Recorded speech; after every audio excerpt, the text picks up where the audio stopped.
ओम गंग गणपते नमः। आप सभी पर ईश्वर की कृपा सदा बनी रहे। श्रीमद् भगवद गीता अध्याय 3 कर्म योग। अर्जुन ने कहा, हे जनार्दन, हे केशव, यदि आप निष्काम कर्म मार्ग की अपेक्षा ज्ञान मार्ग को श्रेष्ठ समझते हैं तो फिर मुझे भयंकर कर्म अर्थात युद्ध में क्यों लगाना चाहते हैं। आप अनेक अर्थ वाले शब्दों से मेरी बुद्धि को मनोमोहित कर रहे हैं। अतः इनमें से मेरे लिए जो एकमात्र श्रेयकर हो उसे कृपा करके निश्चय पूर्वक मुझे बताएं, जिससे मैं उस श्रेय को प्राप्त कर सकूं। श्री भगवान ने कहा, हे निष्पाप अर्जुन, इस संसार में आत्म साक्षात्कार की 2 प्रकार की विधियां पहले भी मेरे द्वारा कही गई हैं। ज्ञानियों के लिए ज्ञान मार्ग अर्थात सांख्य योग और योगियों के लिए निष्काम कर्म मार्ग भक्ति योग नियत है। मनुष्य न तो बिना कर्म किए कर्म बंधनों से मुक्त हो सकता है और न ही कर्मों के त्याग मात्र से सफलता को प्राप्त कर सकता है। कोई भी मनुष्य किसी भी समय में क्षण मात्र भी कर्म किए बिना नहीं रह सकता है, क्योंकि प्रत्येक मनुष्य प्रकृति से उत्पन्न गुणों द्वारा विवश होकर कर्म करता है। जो मनुष्य कर्म इंद्रियों को वश में तो करता है, किंतु मन से इंद्रियों के विषयों को चिंतन करता रहता है, ऐसा मूर्ख जीव मिथ्याचारी कहलाता है। हे अर्जुन, जो मनुष्य मन के द्वारा इंद्रियों को वश में करने का प्रयत्न करता है और बिना किसी आसक्ति के कर्म योग अर्थात निष्काम कर्म योग का आचरण करता है, वही सभी मनुष्यों में अति उत्तम मनुष्य है। हे अर्जुन, तू अपना नित्य कर्तव्य कर्म कर, क्योंकि कर्म न करने की अपेक्षा कर्म करना श्रेष्ठ है। कर्म न करने से तो तेरी यह जीवन यात्रा भी सफल नहीं हो सकती। यज्ञ की प्रक्रिया ही कर्म है। इस यज्ञ की प्रक्रिया के अतिरिक्त जो भी किया जाता है उससे जन्म मृत्यु रूपी बंधन उत्पन्न होता है। अतः हे कुंती पुत्र, उस यज्ञ की पूर्ति के लिए संग दोष से मुक्त रहकर भली भांति कर्म का आचरण कर। सृष्टि के प्रारंभ में प्रजापति ब्रह्मा ने यज्ञ सहित देवताओं और मनुष्यों को रचकर उनसे कहा कि तुम लोग इस यज्ञ द्वारा सुख समृद्धि को प्राप्त करो, और यज्ञ तुम लोगों की इष्ट अर्थात परमात्मा संबंधित कामनाओं की पूर्ति करेगा। इस यज्ञ द्वारा देवताओं की उन्नति करो और वे देवता तुम लोगों की उन्नति करेंगे।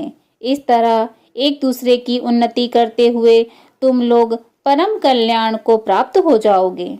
यज्ञ द्वारा उन्नति को प्राप्त देवता तुम लोगों की सभी आवश्यकताओं की पूर्ति करेंगे, किंतु जो मनुष्य देवताओं द्वारा दिए हुए सुख भोगों को उनको दिए बिना ही स्वयं भोगता है, उसे निश्चित रूप से चोर समझना चाहिए।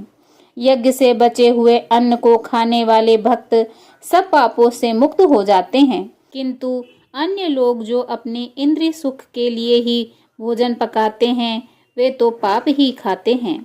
सभी प्राणी अन्न से उत्पन्न होते हैं। अन्न की उत्पत्ति वर्षा से होती है, वर्षा की उत्पत्ति यज्ञ संपन्न करने से होती है, और यज्ञ की उत्पत्ति नित्य कर्म अर्थात वेद की आज्ञा अनुसार कर्म करने से होती है। नित्य कर्मों का विधान वेद में निहित है और वेद को शब्द रूप से अविनाशी परमात्मा से साक्षात उत्पन्न समझना चाहिए। इसीलिए सर्वव्यापी परमात्मा ब्रह्म रूप में यज्ञ में सदा स्थित रहते हैं। हे कुंती पुत्र, जो मनुष्य जीवन में इस प्रकार वेदों द्वारा स्थापित यज्ञ चक्र अर्थात नियत कर्म का अनुसरण नहीं करता है, वह निश्चय ही पापमय जीवन व्यतीत करता है। ऐसा मनुष्य इंद्रियों की तृष्टि के लिए व्यर्थ ही जीता है। परंतु जो मनुष्य आत्मा में ही आनंद प्राप्त कर लेता है तथा वह अपनी आत्मा में ही पूर्ण संतुष्ट रहता है, उसके लिए कोई नियत कर्म शेष नहीं रहता है।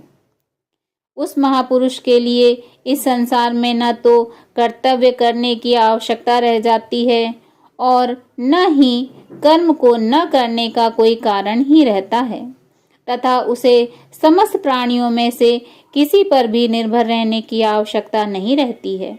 अतः कर्म फल में आसक्त हुए बिना मनुष्य को अपना कर्तव्य समझकर कर्म करते रहना चाहिए, क्योंकि अनासक्त भाव से निरंतर कर्तव्य कर्म करने से मनुष्य को एक दिन परमात्मा की प्राप्ति हो जाती है। राजा जनक जैसे अन्य मनुष्यों ने भी केवल कर्तव्य कर्म करके ही परम सिद्धि को प्राप्त किया है। अतः संसार के हित का विचार करते हुए भी तेरे लिए कर्म करना ही उचित है। महापुरुष जो आचरण करता है, सामान्य मनुष्य भी उसी का ही अनुसरण करते हैं। वह श्रेष्ठ पुरुष जो कुछ आदर्श प्रस्तुत कर देता है, समस्त संसार भी उसी का अनुसरण करने लगता है। हे कुंती पुत्र, तीनों लोकों में मेरे लिए कोई भी कर्तव्य शेष नहीं है। न ही किसी वस्तु का अभाव है, न ही किसी वस्तु को प्राप्त करने की इच्छा है। फिर भी मैं कर्तव्य समझकर कर्म करने में लगा रहता हूँ। हे पार्थ, यदि मैं नियत कर्मों को सावधानी पूर्वक न करूं तो यह निश्चित है कि सभी मनुष्य मेरे ही मार्ग का अनुगमन करेंगे। इसलिए यदि मैं कर्तव्य समझकर कर्म न करूं तो ये सभी लोग भ्रष्ट हो जाएंगे। तब मैं अवांछित सृष्टि की उत्पत्ति का कारण हो जाऊंगा और इस प्रकार समस्त प्राणियों को नष्ट करने वाला बन जाऊंगा।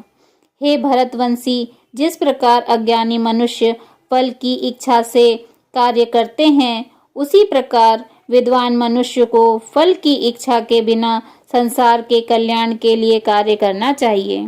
विद्वान महापुरुष को चाहिए कि वह फल की इच्छा वाले अज्ञानी मनुष्य को कर्म करने से रोके नहीं, जिससे उनकी बुद्धि भ्रमित न हो, बल्कि स्वयं कर्तव्य कर्म को भली प्रकार से करता हुआ उनसे भी भली भांति कराते रहना चाहिए। जन्म से लेकर मृत्यु तक के सभी कर्म प्रकृति के गुणों के द्वारा संपन्न किए जाते हैं। अहंकार के प्रभाव से मोहग्रस्त होकर अज्ञानी मनुष्य स्वयं को कर्ता मानने लगता है, परंतु हे महाबाहु, परम तत्व को जानने वाला महापुरुष इंद्रियों को और इंद्रियों की क्रियाशीलता को प्रकृति के गुणों के द्वारा करता हुआ मानकर कभी उसमें आसक्त नहीं होता है। माया के प्रभाव से मोहग्रस्त हुए मनुष्य सांसारिक कर्मों के प्रति आसक्त होकर कर्म में लग जाते हैं। अतः पूर्ण ज्ञानी मनुष्य को चाहिए कि वह उस मंद बुद्धि वाले को विचलित न करे। अतः हे अर्जुन, अपने सभी प्रकार के कर्तव्यों कर्मों को मुझ में समर्पित करके पूर्ण आत्मज्ञान से युक्त होकर आशा, ममता और संताप का पूर्ण रूप से त्याग करके युद्ध करो। जो मनुष्य मेरे इन आदेशों का ईर्ष्या रहित होकर श्रद्धा पूर्वक अपना कर्तव्य समझकर नियमित रूप से पालन करते हैं, वे सभी कर्म फलों के बंधन से मुक्त हो जाते हैं। परंतु जो मनुष्य ईर्ष्यावश इन आदेशों का नियमित रूप से पालन नहीं करते हैं, उन्हें सभी प्रकार के ज्ञान में पूर्ण रूप से भ्रमित और सब ओर से नष्ट भ्रष्ट हुआ ही समझना चाहिए।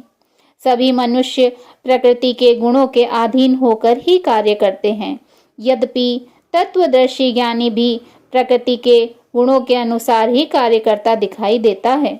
तो फिर इसमें कोई किसी का क्या निराकरण कर सकता है? सभी इंद्रियां और इंद्रियों के विषयों के प्रति आसक्ति और विरक्ति नियमों के अधीन होती हैं। मनुष्य को इनके अधीन नहीं होना चाहिए, क्योंकि दोनों ही आत्म साक्षात्कार के पथ में अवरोध उत्पन्न करने वाली हैं। दूसरों के कर्तव्य को भली भांति अनुसरण करने की अपेक्षा अपना कर्तव्य पालन को दोषपूर्ण ढंग से करना भी अधिक कल्याणकारी होता है। दूसरे के कर्तव्य का अनुसरण करने से भय उत्पन्न होता है। अपने कर्तव्य का पालन करते हुए मरना ही श्रेष्ठकर होता है। अर्जुन ने कहा, हे कृष्ण, मनुष्य न चाहते हुए भी किसी की प्रेरणा से पाप कर्म करता है, यद्यपि ऐसा लगता है कि उसे बलपूर्वक पाप कर्म के लिए प्रेरित किया जा रहा है। भगवान श्री कृष्ण ने कहा, इसका कारण रजोगुण से उत्पन्न होने वाले काम अर्थात विषय वासना और क्रोध बड़े पापी हैं। तू इन्हें ही संसार में अग्नि के समान कभी न तृप्त होने वाले महान शत्रु समझ। जिस प्रकार धुएं से अग्नि और धूल से दर्पण ढक जाता है तथा जिस प्रकार गर्भाशय में गर्भ ढका रहता है, उसी प्रकार कामनाओं से ज्ञान ढक जाता है। हे कुंती पुत्र, इस प्रकार शुद्ध चेतन स्वरूप जीवात्मा का ज्ञान कामना रूपी नित्य शत्रु द्वारा ढका रहता है, जो कभी भी तुष्ट न होने वाली अग्नि की तरह जलता रहता है। इंद्रियां, मन और बुद्धि कामनाओं के निवास स्थान होते हैं। इनके द्वारा कामनाएं ज्ञान को आच्छादित करके जीवात्मा को मोहग्रस्त कर देती हैं। इसलिए हे भरतवंशियों में श्रेष्ठ, तुम प्रारंभ में ही इंद्रियों को वश में करके इस ज्ञान और विज्ञान का नाश करने वाले महान पापी काम को बलपूर्वक समाप्त कर दो। हे अर्जुन, इस जड़ पदार्थ शरीर की अपेक्षा इंद्रियां श्रेष्ठ हैं, इंद्रियों की अपेक्षा मन श्रेष्ठ है, मन की अपेक्षा बुद्धि श्रेष्ठ है, और जो बुद्धि से भी श्रेष्ठ है, तू वही सर्वश्रेष्ठ शुद्ध स्वरूप आत्मा है। इस प्रकार हे महाबाहु अर्जुन, स्वयं को मन और बुद्धि से श्रेष्ठ आत्मा रूप समझकर बुद्धि के द्वारा मन को स्थिर करके तू कामनाओं रूपी दुर्जय शत्रुओं को समाप्त कर दे। ओम तत्सदिति श्रीमद् भगवद गीता सुपनिषत्सु ब्रह्म विद्याया योग शास्त्रे श्री कृष्ण अर्जुन संवादे कर्म योगो नाम तृतीयो अध्याय। इस प्रकार उपनिषद, ब्रह्म विद्या तथा योग शास्त्र रूप श्रीमद् भगवद गीता के श्री कृष्ण अर्जुन संवाद में कर्म योग नामक तीसरा अध्याय संपूर्ण हुआ। बोलिए श्रीमद् भगवद गीता की जय।